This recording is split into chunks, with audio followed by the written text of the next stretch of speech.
আসসালামু আলাইকুম সম্মানিত শিক্ষার্থীবৃন্দ, গেম অফ স্টাডি এর তরফ থেকে আমি আবির স্যার সকলকেই স্বাগতম জানাচ্ছি খুবই গুরুত্বপূর্ণ আপডেটে। তো বলা যাচ্ছে যে জবি অর্থাৎ জগন্নাথ বিশ্ববিদ্যালয়ের এই ইউনিটের সাবজেক্ট চয়েসের ফল প্রকাশ করা কিন্তু হয়ে গেছে।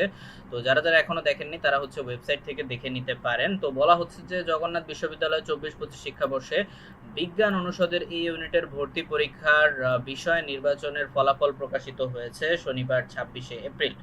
ওকে, তো প্রকাশিত ফলাফলে দেখা গেছে যে শিফট 1 থেকে রোল 330 পর্যন্ত এবং শিফট 2 থেকে 329 পর্যন্ত এবং শিফট 3 থেকে 371 পর্যন্ত শিক্ষার্থীর বিভিন্ন বিষয়ে কিন্তু স্থান পেয়েছেন। ওকে, আর বিশ্ববিদ্যালয় কর্তৃপক্ষ জানিয়েছে নির্ধারিত রোলের মধ্যে শিক্ষার্থীরা তাদের পছন্দকৃত বিষয়ের ভর্তির সুযোগ পেয়েছেন, আর চূড়ান্ত ভর্তি কর্মসূচি, সময়সূচি ও প্রয়োজনীয় নির্দেশনা দ্রুত জানিয়ে দেওয়া হবে। আর এখানে কিন্তু এই যে ওয়েবসাইটের ঠিকানা কিন্তু দিয়ে দেওয়া আছে, তো আপনারা চাইলে হচ্ছে যারা এখনো দেখেন নাই তারা হচ্ছে এই ওয়েবসাইট থেকে কিন্তু দেখে নিতে পারেন, জগন্নাথ বিশ্ববিদ্যালয়ের অফিসিয়াল ওয়েবসাইট থেকে।